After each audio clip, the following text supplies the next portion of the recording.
Yeah, we talk politics too, but only because policies affect our everyday lives.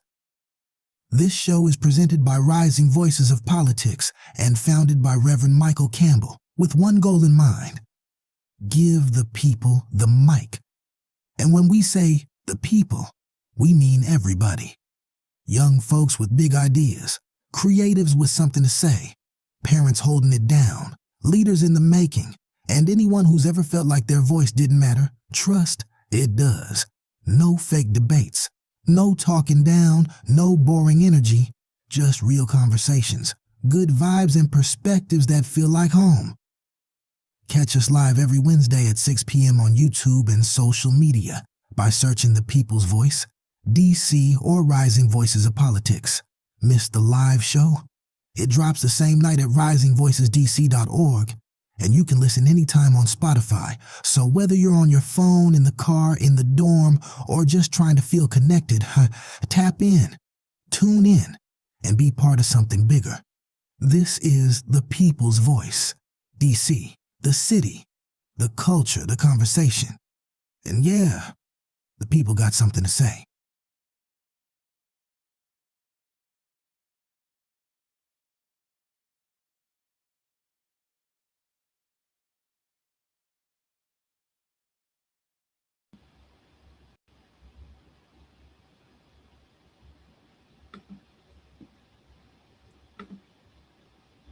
Welcome to this week's edition of The People's Voice DC. You might have seen a little bit of that intro video at the end. We got to highlight something. DC, we have waited a long time. I think his name is forbidden to say in DC, but we haven't had the number one pick for our Washington Wizards since the forbidden Kwame Brown. Listen, I know that name might bring nightmares.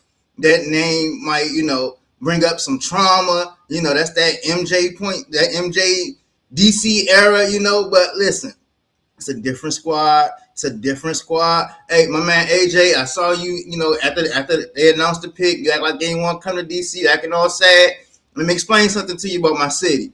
Ask John Wall, once you touch down in DC, you will not be the same. So we're excited for you to come through, AJ. Listen. Let's not make another Michael Jordan, Kwame Brown decision. We all love Boozer. I believe he's going to have a great career in the NBA. He's not number one pick. He's not number one pick worthy. DC, we have to get this right. I mean, we got a squad we done put together. We got my man Trae Young. We got my man AD. Hopefully you'll play at least 40 games for us this year. But listen, we have a playoff team. The number one pick just adds to it. KD, what's up? Coming to DC. LeBron, contract up. Come on to DC. Listen, we are building something special right here in DC. Listen, I'm going to be at the NFL draft next year. I don't know about y'all, but I'll be at the NFL draft around about this time next spring. Okay. After that, in a couple of years after that, I'll be at the stadium. I also want to be able to go to Capital One Arena during playoff time. I'm a Knicks fan. Y'all know how I love my Knicks, but I like my DC squads too. Speaking of the Knicks, did you see us bring out the brooms? Did you see my man Jalen Big Body Brunson out there showing off? Did you see my man Cat Carl Anthony Towns out there just taking people to school? I mean, you look all in the stands, there's no Philly fans. It's all New York fans. Listen, this is our year. OKC, watch out. I know everybody picking OKC to win the championship. This is the year of the New York Knickerbockers. We are the New York Knicks. But listen, we got a great show. We got a great show coming. I got Dr. Jock Patterson in the back, and he will be with you right after this. Policies don't always recognize our teachers and our schools the way they should. The way that they're doing this currently, our charters are going to get shortchanged $187 million. That's unfair. That is just unfair for all the people that I'm looking at and seeing that I know as friends, all these great students that are right behind me from Statesman, come on behind me, you guys.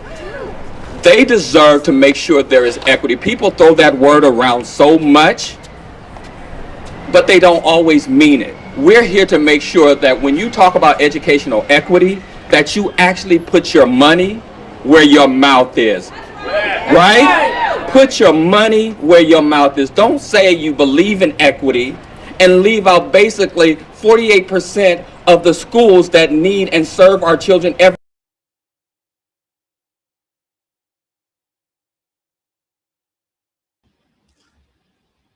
Dr. Jock, how are you? I appreciate that video. How we doing today, Pastor Mike? How we Doing doing? pretty good, doing pretty good. Good. Listen, man, you were speaking, you was dropping dimes, and you know, as someone who works at a charter school, shout out to Monument Public Charter School, Monument Academy. All right. And had to experience the effects of those dollars being cut firsthand. You know, I appreciate you just speaking up. You know, it was a great friend of mine that we both know, Dr. LaJoy, who came to me and she said, you know, you got to stop this. And I'm like, what do you mean? This public school money versus charter school money. This is nonsense. You're affecting the kids. And I'm like, LaJoy, but da da da da da. And she's like, no, it's not about politics. It's about these kids. And I'm like, you know what? Thank you for helping me see the right way. Right. So yeah, man, how's it going, brother? It's going well. It's going well. But I want to give LaJoy, Dr. LaJoy Johnson Law, her props. We get to talk every day and stuff like that. She's a great colleague. We've known each other since her daughter Abria was actually about 4 or 5 years old. And so we've known her. I've watched her grow and everything like that. But she's an amazing person to have as a friend and as an advisor. She's one of my best confidants, and she's helping me through this campaign in a way. She's endorsed me since we're going to get into the campaign. It's going well. We feel good, and I'll tell you why we feel good, Pastor Mike. Pastor Mike, you know, for the first time, what we'll have, and we need to keep emphasizing this, is we'll have ranked choice voting. And that's going to make a big difference. In the past, people was like, oh, you know, rank me or select me because, you know, on the ballot, and you just had to worry about, you know, you being the only person that they picked. But now, if no one gets 51% in the first round, which probably no race will have that type of person, then you start rolling up votes. And so it matters if someone places you second or if they place you third or whatever the case may be. In a 9-person race like we have in a Democratic race for at large, they got 9 people. So every round, somebody's going to drop off, right? And so you need people ranking you high so you stay in the numbers and don't fall off. And so this is going to be a critical race. This is going to be a critical race for everybody. We feel very, very good about where we sit right now. You know, Pastor Mike, I got 30 years in the game. I've been out here in these streets working hard, being an ANC, serving on the State Board of Education, serving on different boards throughout the city and stuff, fighting like you showed the video, you know, for the things that so I think that resonates with people, and those people are going to show up at the poll on June 16th. Yeah, I mean, speaking of the 30 years, you know, I was going through some videos and I was like, man, this from 15 years ago. Like, why? My man been out here, you know? I appreciate that. But yeah, man, I definitely can attest to that. I definitely, since the time I've known you, have seen you, you know, out there. So, you know, just a common question that I think I've asked everyone on the show, you know, that progression in your career. What caused you to get into this fight? What makes you feel like you are indeed the best candidate, and we need a Jock Patterson on our council? Right. And I appreciate the question, Pastor Mike. The biggest thing is that I have been here. I have done the work. I've been out there learning for the longest. One of the candidates we had before got voted out of office. I don't know why they think that if someone votes you out of office that you should come back again. But, you know, Ms. Silverman believes that she's going to bring something new or something that she didn't do in 8 years before. I don't get it, but I don't think we should go in that direction. I really like Donnie Crawford, the other young lady who's the interim currently right now. I just think that just needs a little bit more time to understand the city and how it works. I think she's a great mind and a great policy person, but I don't think she's been out here in these streets. And I think we're at a critical juncture where people who have been here and fought the fight are being edged out for the concerns of people who had just arrived. And we need to make sure that those individuals who have been in the fight, I was up in Ward 1 on Fairmont, right? And I was talking to people I worked with at Martha's Table. And Ward 1 is so different than the Ward 1 when I worked at Martha's Table. And those people feel like they have no representative whatsoever. Not a council member. The ANCs have changed. The Democratic people that are on the Democratic State Committee don't really represent their issues because they've been here for so long, but at the same time, their issues are not the same. So I believe I'm the right person because I'm that bridge. If we want to say it, in a way, a metaphorical way, I'm that bridge that will be able to make sure that those who are just getting to the city and they want things to happen, they want it to be to hold people accountable, and those who needed a long time ago for it to be accountable, can still hold this city accountable. I'm that person. I'm the accountability person. I appreciate you saying that. Many know that I have a 85-year-old grandfather who lives right in Ward 1 on 14th Street near the U Street corridor. And that is often how he feels, that he has been forgotten, that he has no representation, and that everything is happening for those who are coming in to our city. But I guess the question would be, it's no secret. I've been happily dating a young queen. My lovely congratulations. And she, my lady is I always tease her on Facebook and social media, and I call her my vegan gentrifier. She is from she's from New York City, and she moved to DC to go to Howard University and decided to stay.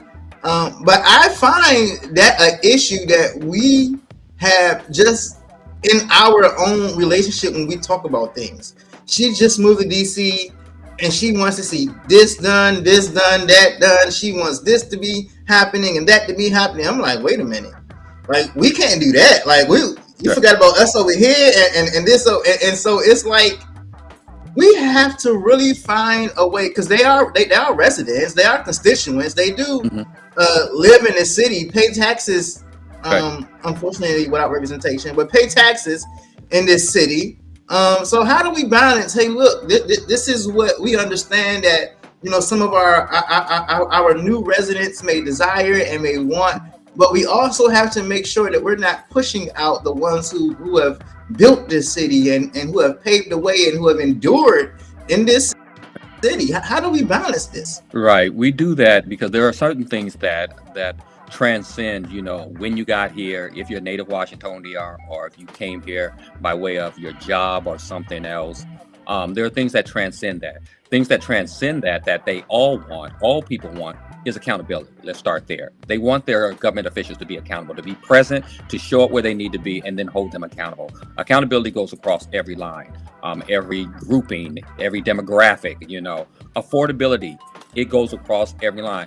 Whether you're a senior citizen who is on a fixed income that have been here forever, like your grandparent, or you're a new person like my daughter, she's been here for a long period of time, but can't afford to buy a house, but she's been here and was raised here in Ward 8, right?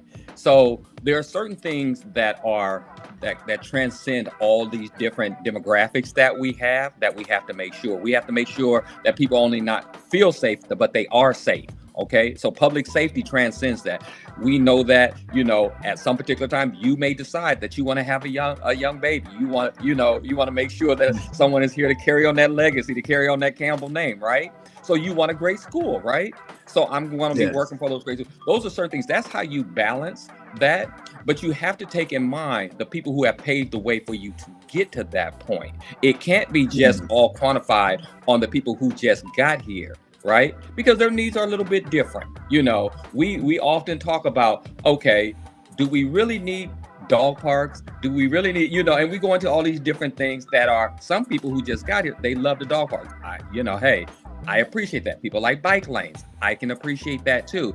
But is that the main concern for some of my residents who need to park closer to their house and they need to make sure that they have the proper parking and the ways to get up to? So there is a balance. And we have to make sure that what we do is prioritize those things in our budgets, making sure we take care of our seniors, but that we're generating things that's going to be fun for you. We got to create new businesses, places for you to recreate. That's how I look at this and make sure that I'm a person that can serve the whole entire city. I'm a Ward 8 resident, but I think I play just as well in Ward 3, Ward 2. So, yeah.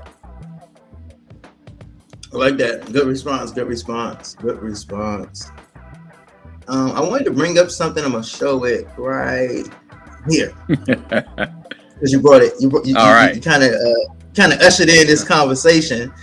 On your website, this is some things that when you talk about your issues, you say you will support initiatives that expand behavioral health and public safety partnerships that connect residents to services and crisis support. You will invest in youth employment, career pathway programs. You will improve transportation and modernize public facilities with energy efficient upgrades that reduce long-term operating costs. All right. Yes. In all, we have some very, very critical needs. You were just we just showed a not testimony, but you I guess rallying up. It was a rally in front of the Wilson building. Yes, sir. Yeah, about the budget. And we're in the midst of a huge, we're seeing some huge cuts right now during this budget season. So, I mean, how are you going to be able to do this? Okay. The biggest thing is, and please leave that up so I can go down the list and make sure I answer all your questions right here that I've actually put on my page.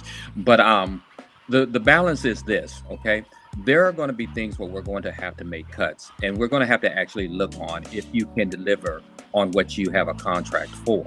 We have a lot of nonprofits out here, and I love all of our nonprofits, but are those nonprofits delivering on what their deliverables are?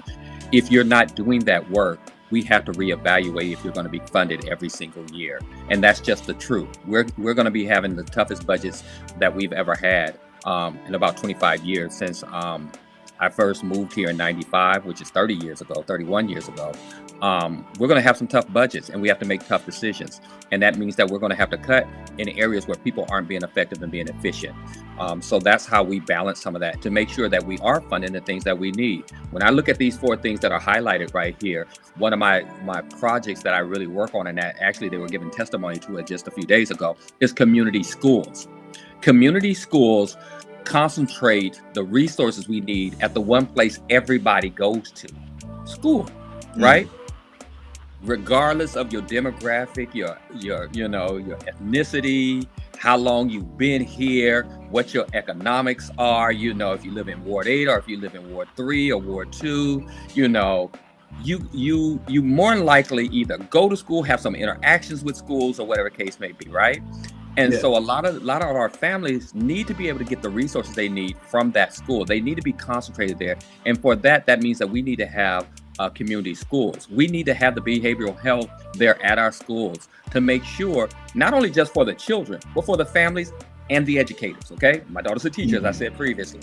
We need to make sure, we need to concentrate that there. We need to make sure that the services are there, that it's a one-stop place where people can actually come and get what they need and not feel like, I'm being scrutinized because I'm stopping to get these social services that I need. If we start having more community schools and we rate them on basically what is your population of disadvantaged or Title I children, I'm going to be fighting hard for most of our schools, specifically those east of the river, becoming community schools or having a community school model. And to give you an example of how much it's worked, you look in Baltimore. Baltimore has 600 community schools. Okay, I believe that's the number when they came and testified for us. And the thing about it, that has dropped crime, absenteeism, truancy. It's improved academic performance. It's really making an impact. And it's not costing the government a whole bunch of new money because what you're doing is bringing services. You're centralizing the services to where people can get to them and need them. That's what you're really doing. And so for me, when I look down this list of things, that's why, it's important to me that we have community schools, because that allows me to get into the behavioral health, investing in employment and career pathways, because we can make sure, because we have adult learning, making sure that they get the things that they need at those particular schools. community schools is probably the most effective and efficient way that we can address a lot of these things. Got it. Just diving a little bit more into our schools as you were talking about them. Here's a graphic just talking about the percentage of DC fourth graders that are reading on grade level. Now we see that Ward 2 and 3 are kind of doing okay, sort of. But east of the river, Ward 8, Ward 7, Ward 5, not so great. And so in addition to the ideas of the community schools, I know personally, our kids just aren't getting it with the way we're doing it. I'm tired of working in the education field and feeling like I don't know what else I can possibly do to help our kids, not necessarily learn, but to help our kids be excited about learning and want to learn. It needs, there's that word community again. There needs to be more of a community effort in it. Sometimes I feel like I'm the baby father at times. I mean, like, what can we do to address this issue? I get it. And I'm going to say some figures and then I'm going to answer your question, but I want to throw some figures out to you, Pastor Mike, real quick. We have a graduation rate of 79%. And I keep saying this and I'm going to say it until people really understand the situation we're in. We have a graduation rate that is 79%, okay? But we have a career and college readiness rate that is 16%. Now, that is a 63% difference, okay? When you add the 21% that don't even graduate, now we're at 84% of our children are not career or college ready by the time they leave the District of Columbia school system, okay? That is atrocious. That is something nobody wants to say out loud, but that's the crisis that's happening. And particularly, you just showed a graphic, east of the river, more so than anything. So that graduation rate is ballooned by the people that's on the other side of the river, probably the other side of the park as well, right? So now we're talking about even worse when you come east of the river, right? The proficiency rate is deplorable, okay? At some point, we have to stop talking about growth and where we get children in to as far as proficient.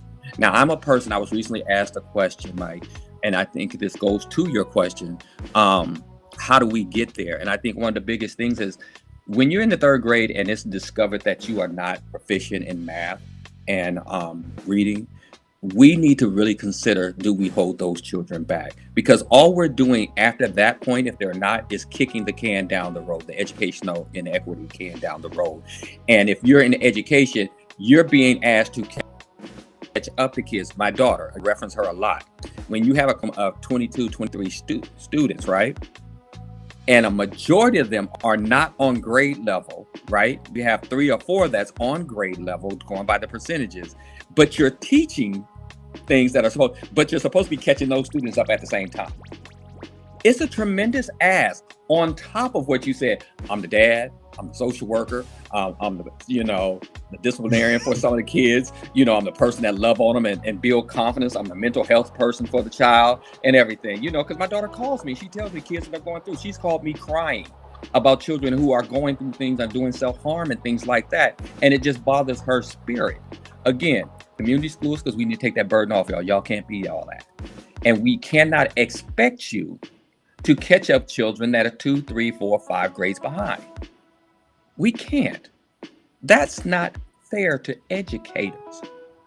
We have to attack the root cause. If a child is not proficient in the third grade, we need to address it at the third grade. Not kick the can down the thing. Now we're talking about a whole different environment and a whole different group of kids, because then the teachers are teaching the people who are proficient. The kids feel better because they can actually do things in class. You won't have the disruption that you're having in the class. A lot of this stems from proficiency, and it just gets worse. It just gets worse. You have schools. We have high schools. I won't call them out. We have high schools that have a 1% proficiency rate east of the river. Yes. I'm gonna say that again. 1%. Believe me. And nobody talks about it. And they graduate that child. And if grandma comes, you know how we graduation. Everybody comes. We have people come from out of town. I've been to so many graduations. We know people be begging me when I was at KIPP, begging me for tickets, right? Jock, can I get 10 more tickets? 10 more tickets? Yeah, because the auntie is coming from the West Coast to come to the graduation. Graduation is huge. Child's not proficient. They're gonna go to college and have to take remedial classes that you can't afford, or they're gonna apply for a job that they're not ready for. We're doing them a disservice. We have to do better. Education, and the reason why I'm on the State Board of Education, and the reason why I need a council, is because the council under mayoral control does a lot more than what the State Board of Education does. And I need to be there to start addressing some of these issues that we have going on in our schools. It's that easy. Well, let me ask you about that. Do you think that the mayor should have control? Or do you believe that the control should be centralized in a traditional State Board of Education?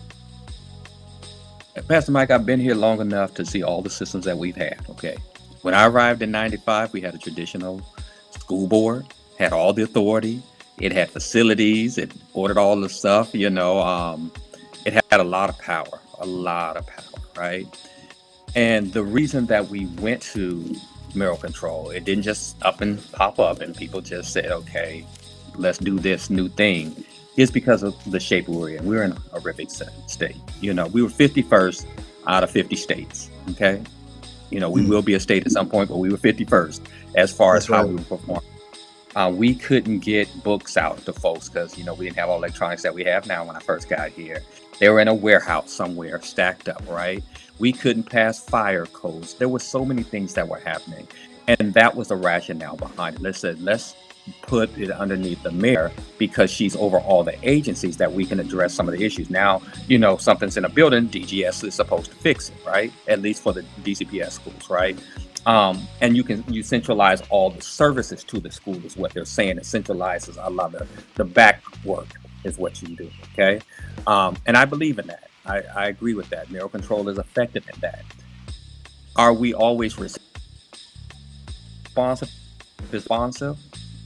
That's because if you get a mayor who education is not their big issue, I won't say no names, that's not their focus, people get mad because they see problems and they're the person that's supposed to where the buck stops, but you're not picking up the phone or you're not addressing the way that we would like you to address the issue, or those underneath you are not doing it, whether it's the deputy mayor or the chancellor. Therein lies the problem. It's not the actual thing that's happening, it's just how it's working. Is people being responsible? Are they actually doing a thing? So I do believe in mayoral control. Long story short, I do believe in mayoral control. I think that's where we can be the most effective and make the most change when you have a mayor that is really education focused.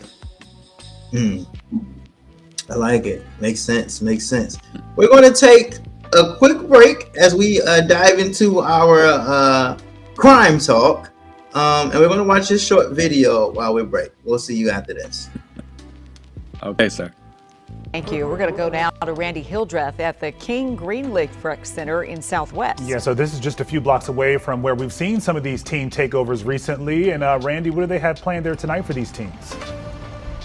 Yeah, good evening to you both. So they have an event scheduled for teens to have them come here instead of potentially participating in those teen takeovers that we've seen. Earlier this week, I had a chance to talk with the director of DC's Department of Parks and Rec, and she says they are trying to be responsive to those teen takeovers. MPD says it's aware of a flyer circulating online right now promoting teen takeovers. So again, the idea is that they create events and teens come here instead of potentially getting in trouble.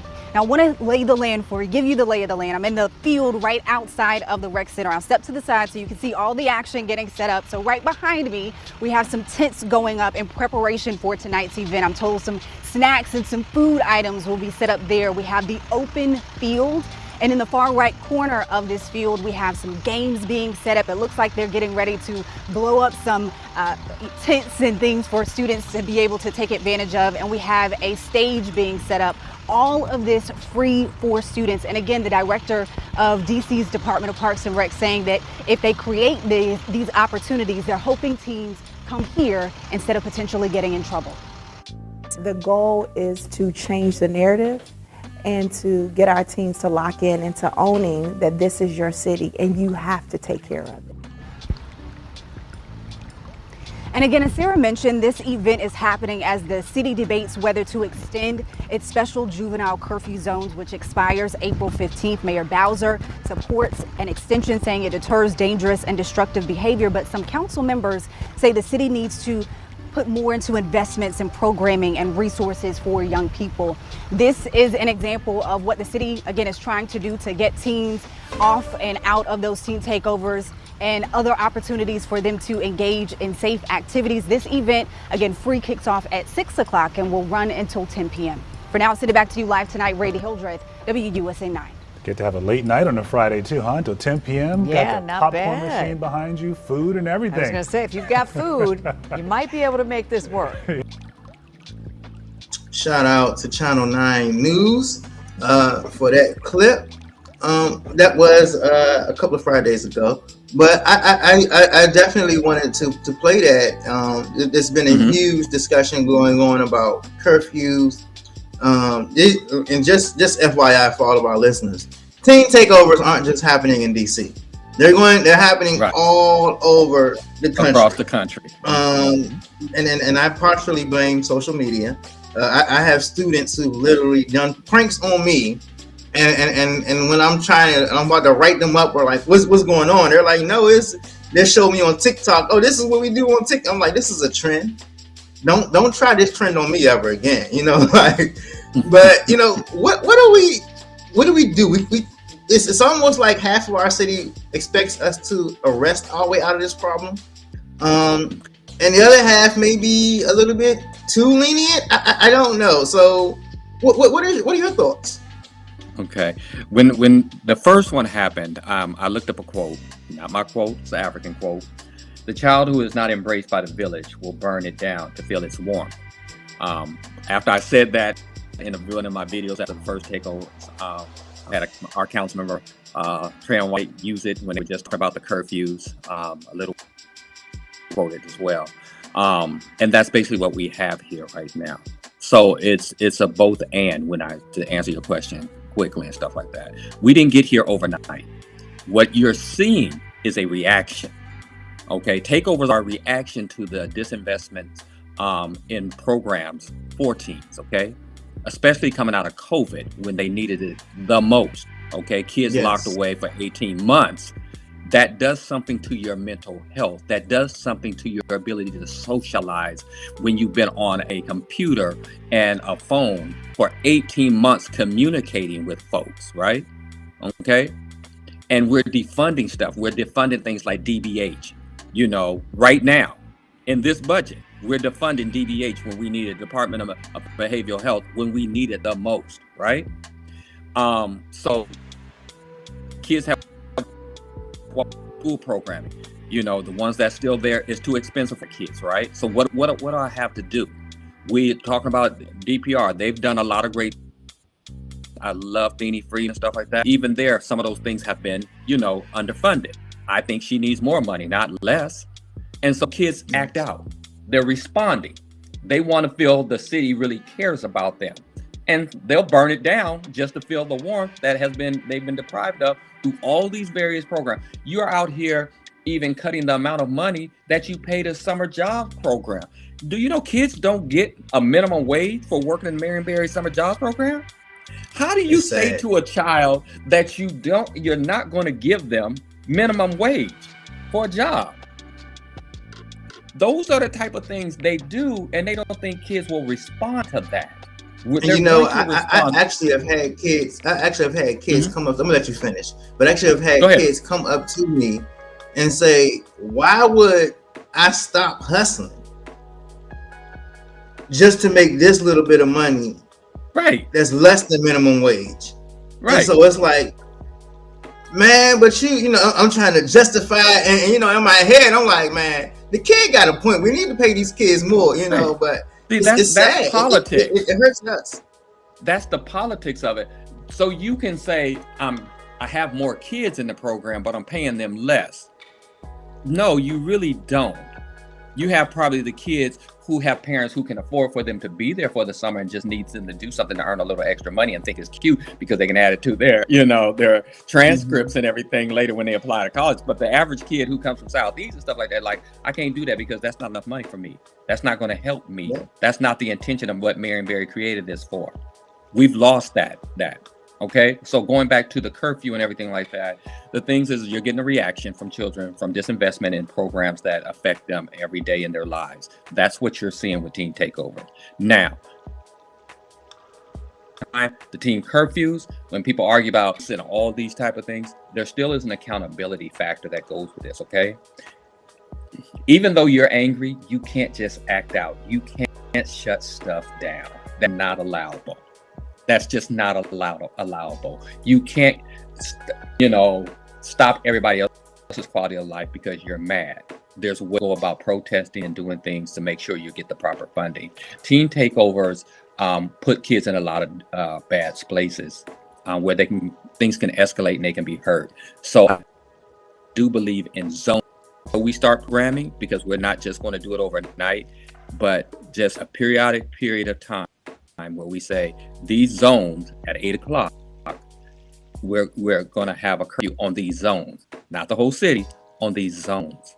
And I agree with that until we start investing, and that's going to take some time. We didn't get into it overnight in the programmatic things that would allow kids to do the type of programs that they want. We should be having midnight basketball. We should be having all type of arts programs for our children. We have the most creative children and have created the most vibrant culture in the world. We're the programming for them. We have entrepreneurs. We have kids that are so creative and financially, astute that they can start businesses. Why aren't we investing in programs that allow them to do that keeps them not having to do a teen takeover, but how they're going to start the next business? That's where we have to do a better job. But that means we're going to have to prioritize our money, our budgeting, not on the overrun and the overtime of MPD officers, because that's what we have. That's where most of our money is going. We have so much overtime that's going to MPD officers. It's crazy. It could fund departments almost, right? That's how much we're spending on MPD overtime, which creates bad morale. Patients, they're overworked, bad, run into a teen. Our teens are who they are. They're going to say something to you, something to them. Now we got a situation, right? Because we're all off of where we're putting our money and what we're investing in. So that's my take on that, sir. I like that you mentioned midnight basketball. I've definitely been trying to get some stuff started, recruit some people. So hey man, listen, I gotta send you a flyer too. Let's get together. I'm trying to. I've been trying. I've had this. And let me say this. It's not just my unique idea. It's been done before. It's been proven to work. Yes. So it's just something that I feel like we can do more of, that we can not just do it in Ward 8, but also include Ward 7 and 5. And I believe that, it could be very, very beneficial and successful. So, and then midnight basketball isn't where the buck stops, but it's just one thing that can be done, It's one of those programs that had a history of doing well. I would also suggest that we also have boxing. I think boxing could be prolific in this city if we done it correctly throughout our recreation centers, and so we could have the tournaments and start building the teams to send people. There's a young lady that lives on Stanton, not that far away from me. Westina is a person that I know from Rocket Ship days when I worked at Rocket Ship. Her daughter is like one of the number one ranked people in the city. We need to promote that. We need to make sure that we're doing that. I did a program over the summer where we did boxing, and we had it at the AutoZone on 8th Street. On the 8th Street corridor, Northeast. A lot of kids showed up. There's a lot of enthusiasm. Those is where we should channel our money for you. Making sure that they have creative things to do or things that they're super interested in and they know we're investing in them, as opposed to we're going to have these curfews and that's all we're going to do. Because that sends the wrong message to them that we care about the other people, not them. Absolutely. Now, what I didn't hear you speak about was the violence prevention and violence interruption programs. It's something that's also caused a great divide in our city. We even have allegations against a current council member in that area. Do you support? Do you think they are effective, our violence interruption programs? I'll be succinct about this, Pastor Mike, because I've worked with violent interruption groups. I've hired violent interrupters. There are good ones and well-trained ones, and there are ones that are not good. Okay. Most of the time when you hear a complaint about a violent interrupter being on their phone or not doing things or not engaging, those are not well trained. When you get a good trained one, and yes, I'm going to go ahead and say the name, Growing Up, which is in Ward 5, led by Boye and some others over there in the Ivy City area. They're very effective, okay? Because we had a kid that was killed right in front of KIPP a few years back, right after the pandemic, right on Brentwood, right, Northeast, right? And they were able to bring crime down 40% because what they did is they were trained, they coordinated with MPD, they coordinated with the teachers inside the school and the principal. They were allowed to go in and say, hey, y'all had a football game this weekend and such was beefing over this female and y'all need to be ready for that to come back into the school. And so when you have well-trained ones that have serious coordination and are not just trying to our turf and we're not going to talk to anybody because we want the contract. It can't be that divisive about, who owns what contract. It has to be a very coordinated and trained group of violent interrupters. When that happens, you have a very good program, a very well-equipped program to combat students who, as you said earlier, are smarter than we are in communications because they'll get anything than you can ever think of. The military operations, things around like we've never seen. Yes. I was in the military 29 years. They have better command control and communications than I've seen in the military as far as when they want to move things around, just like they do with team takeover. They coordinate. They know how to move. Yes. And so if we're going to stop that, we have to have coordination on our side to be proactive. That's getting intel about things that are happening between different groups. But see, we don't do that well because everybody's protecting a contract or their turf. I'm MPD. Well, I'm the teacher. Right? Stuff like that. Well, I'm this person. And they don't work very well together. But when they work together, you see the reduction that you need to interrupt and the interrupt ramps. Very, very good to hear. I don't know if anybody knows this, but a few months ago, me and my brother, me and the doctor, should I say, we did a video, and I let everybody know, hey, look, I don't do endorsements, but if I could, you could, I would definitely you're a nonprofit, endorse Dr. Jack Patterson. I appreciate that. I'll take that as a serious non-endorsement. Appreciate that because what I will see, Pastor Mike, is that we say it at the top of the program that I've been in this for 30 years, and all of that time has been about community work. And that again makes me the best candidate because I've been in the community. I'm not a person that comes from just doing policy work, and I can't. In policies, not a person who only attends to one part of the city and have my own ideas of how things do work. I've been in the community 30 years. I raised my family community. I go to the Giant or Alabama and Stanton and talk to kids there. There's a reason why there is an Andrews Federal Credit Union on the corner of Alabama Stanton because I got it there. Because I believed in the community. We're going to cash checking places. People don't know that. There's a reason why Martha's Table is now east of the river as opposed to on 14th Street because I used to work at Martha's Table and all our people were coming over there, catching buses. We live in a food desert, so we got it moved. There's a reason because I've been in the community. And that's why, again, I'm going to keep saying it to people. I'm the best situated to be the next council member because I've been in the community. The community gives me my experience, my lived experience about how I'm going to budget, how I'm going to legislate, which are the jobs of a council member. I don't think the other ones have anywhere near the experience, the qualifications that I have. I've worked on boards and commissions that most people don't even know about. Housing Finance Agency, Veteran Affairs. I've been on all these different Historic Preservation Review Board. I've been on all these different things over my time period, which gives me insights, not just about Ward 8, because they weren't just Ward 8 issues, but citywide, you know. Yes. And I look at Alyssa Silverman and I go, you had failed policies when you were there, and you got voted out of office. I look at Donnie Crawford, who I think, again, is an amazing person, but I would have liked to see you marinate in the community a little bit more to inform your legislation like it does mine.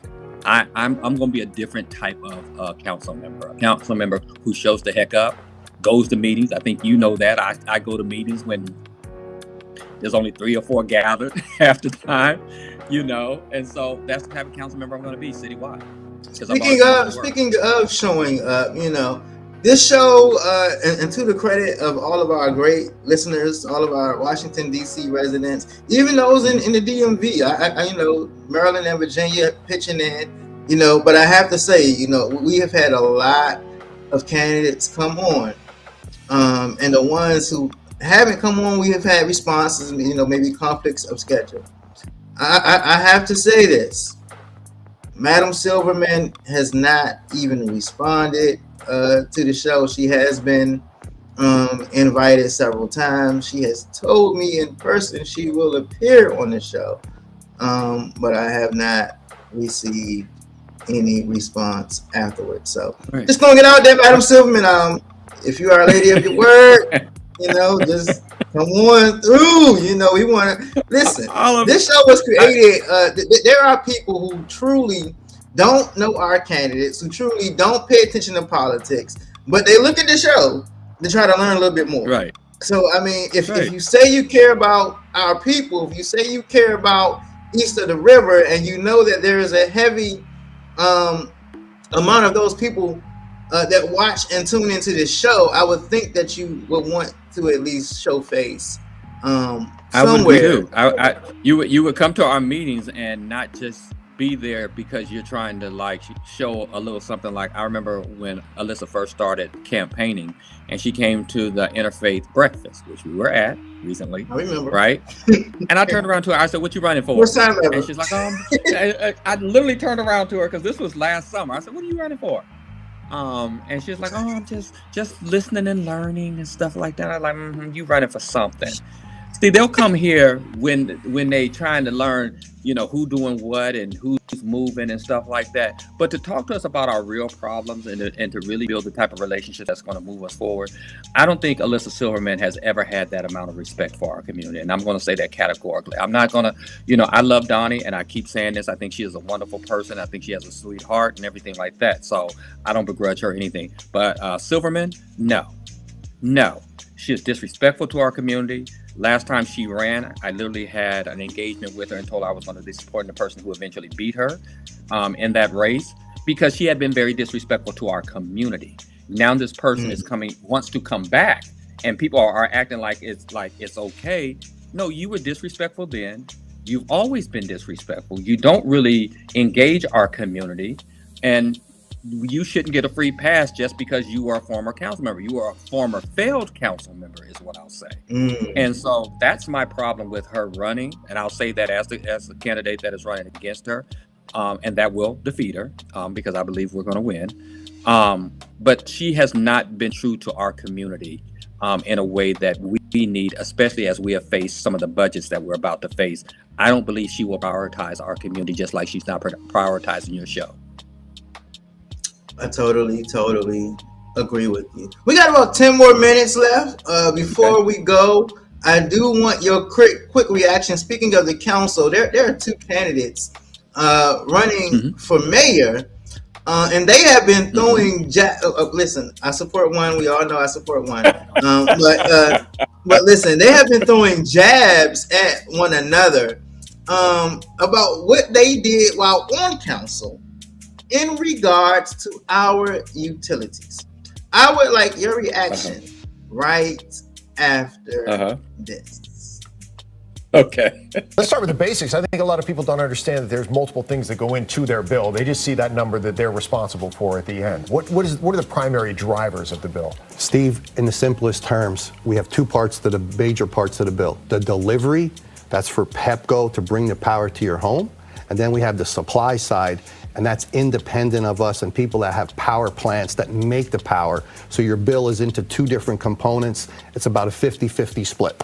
Back in January, when we had that 3 weeks of extreme cold, more than a decade, what we saw is our customers use on average 60% or more electricity that month.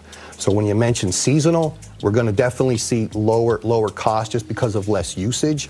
But when it comes to this supply side and needing more power plants, it's going to be with us for a little while. A word of advice, I guess, to consumers out there who might say, okay, I guess this is what I'm paying now. Maybe it's a little more than in the past. What can I do about it? You know, a couple things there, Steve. One thing I would say, there's no decision we make on our side of the bill where we don't say what's the affordability and the customer benefit.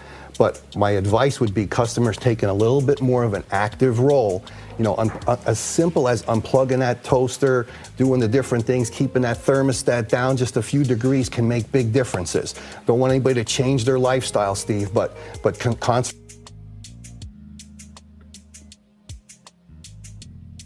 Shout out to Fox Local for that excerpt. Listen, that's an executive from Pepco. He's saying, listen, it's not us. Unplug your appliances. Don't use your microwave. Turn your heat down a little bit. I'm not sure if that was the right answer that I was looking for. Then we have council members who are saying, hey, listen, you could have done this. No, you could have voted for this. You could have introduced this. If you are a council member, what is the fix? How do we address this issue? Well, first and foremost, I think when the council members go back and forth and we look at the legislation that recently came in front of them about bills and the right rate, and you had certain council members who voted to stop cutoffs until the rates were, you know, assured that they had the right, that people, they were charging the right rates. And you had council members who said, like, no, just keep billing them and stuff like that, which tells you a lot about where people are as far as who they really are working for and who they're supported by, right? I feel very strongly that, okay, at the end of the day, Pepco has to take more responsibility than Pepco has taken over the price. You can't just come to people and say, it's on you to unplug this or unplug that. Okay, we had that before and we were doing the same way. We had the same behaviors and our bill was not this high. So don't tell me it's all on me. My bill got higher and my behavior, I didn't have to unplug anything back then. It was a lot lower. So that logic does not actually, you know, make me feel any better, right? It just doesn't make sense when you think about it from a user perspective. Pepco has to make sure that they're charging people the right rate. They are overcharging us. We are paying for things that are outside of our control, such as a lot of these places that are the cooling plants or whatever are using a lot of electricity around AI and those type of things people are talking about, which are outside of District of Columbia, but we get heaped into because Pepco is a regional entity, not just a DC thing. So we get heaped into all of those type of things. Pepco needs to charge a better price. They need to make sure that they're charging the rates are correct with all billing. Affordability is a difficult thing in District of Columbia, and Pepco's got to do a lot better. Council members have to perform oversight. I'm not going to get into neither one of them. I know both of the mayoral candidates, the two leaders, so to speak, as people call them, two front runners. They are supporting different people in my race, so I have not decided on their race, right? You know, Miss Crawford used to work for Mr. McDuffie, right? And I know that a lot of groups that support Miss Janice Lewis George are supporting Silverman. So I have not made a decision in that particular race because I'm like, look, if y'all ain't with me, how y'all want me to be with y'all? And so that's where I am with the mayoral race. But neither one of them can say they've done the most for residents. They did all that they could for residents around Pepco. They both could have done better when rates were before them, when they were approving certain things that came before them. I don't think either one of them can say, well, I voted on this and I did so much better than you. No, I don't think either one of them can. They both were there. They could have done better. Can't argue with that. Totally agree that more could have been done on both sides. Before we close, I do want to mention our 2026 Ward 7 Juneteenth Parade on June 19th. We will start gathering at 9 o'clock and the parade will start at 11 o'clock. That is not 11 o'clock in our people's time. That's 11 o'clock. We will start on time. Amen. Come on now. So I definitely want everyone to come out for Juneteenth and just enjoy the celebration. Listen, we just had over in Ward 7 Nanny Helen birthday, and we had the Nanny Helen Borough Parade. So that was amazing. I unfortunately could not attend. I was at our monthly faith leaders meeting, but I heard. As was I. I was sitting next to you, sir. I was right there next to you. Well, we learned about an issue that I will be addressing in an upcoming show, so stay tuned. I was made aware of the fact that in our city there is a focus on only planting male trees. I heard that when Phil brought that. I did not know that was a real issue. I was sitting next to Phil when he brought that up. And I looked at him, I was like, male and female trees? I just thought they were trees. Totally something new for me, okay? I'm not that in depth of knowing, whatever we want to call it. I just don't know that area that well. And when he brought it up, but it was very interesting. And I look forward to looking into it as well. Phil has always been that person that he is so brilliant. You say what you want to about Phil. He can be a rat at some time. But Phil is one of the most brilliant people, and I can give him all the credit for starting my political career, but way back in the day, back in the early 2000s, because I was an ANC, and he asked me to run on his ticket when he was running for president of the Ward 8 Dems. And that's really was my start to in the District of Columbia, and it came all that credit. But he is a brilliant person, and it may sound at the pronouncement of it when he does it, but it's really good issues, and he's always been very strong on his issues and how to address things that truly impact our community. So I'm going to look more into this female male trees. Which ones are we planting? As we're just to understand it. As will I, and I've already invited a few experts in the area on this show. So listen, this was a great show, brother. It was a long time in the making, and it was. I'm so glad that we were able to get you on finally, right on time for mail-in ballots to come on in the mail. So make sure that you know your mail-in ballots will be coming soon. Make sure that you vote Dr. Jock Patterson for at large. Rank us number one. Rank us number one. We have ranked choice voting. I need to be your number one choice. You can look at the other two, whether you want to put them 2 and 3, whatever, not rank them, but I need to be your number one. Every time we mention ranked choice voting, I think about when I had the T-Mobile sidekick and I had people in my top 5, That's exactly how it works. And the more you call that person, right, they move up, right? Yeah. It's the same thing. I mean, it's the same thing in IG. When you look at IG and you start seeing like your top people, it's because you're following them or you like something. Yes. Or they go to the top. Explained by Pastor Mike right there. There's your example. Listen, man, I can't wait to see you some more. Maybe I'll see you tomorrow at the Ward 7 Education Forum. You will see me there. There's been a lot of controversy over that, a lot of discussion about that, but I will be there. I am there as the at-large representative, not to replace any other representative that represents Ward 7, but to be accountable to the people who voted for me to be their at-large representative. That's why I'll be there. See you then. And listen, we'll invite you back in on the show after you win, man, as a council member. That's right. I'm coming back as the council member. You know what? Let me say this now. When I win, your show is the first show I'm coming to. You've heard it here first. Okay. Right. I will hold you to that. Don't make me call y'all like Silverman now. Okay. Never that. Hold me to that, Pastor Mike. All right. Until next time, we will see you next week Next week. Pause real quick. If you're from DC or you love DC, this one's for you. Welcome to the People's Voice DC, a podcast where the city speaks for itself. Not just politics, not just headlines. We're talking real life, community life, DC life. From the metro rides to the murals on the walls, from classrooms to corner stores, from church basements to community meetings. This is where conversations actually happen. We talk about what matters: housing and money, mental health and healing, culture, music and creativity, faith, purpose, and finding your way, relationships, parenting, and growing up in the city. Yeah, we talk politics too, but only because policies affect our everyday lives. This show is presented by Rising Voices of Politics and founded by Reverend Michael Campbell with one goal in mind: give the people the mic. And when we say the people, we mean everybody.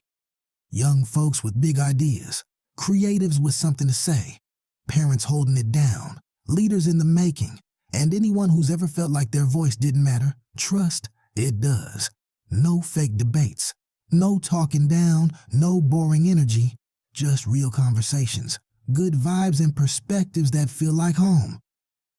Catch us live every Wednesday at 6 p.m. on YouTube and social media by searching The People's Voice, DC, or Rising Voices of Politics. Miss the live show? It drops the same night at risingvoicesdc.org, and you can listen anytime on Spotify. So whether you're on your phone, in the car, in the dorm, or just trying to feel connected, tap in, tune in, and be part of something bigger. This is The People's Voice, DC, the city, the culture, the conversation.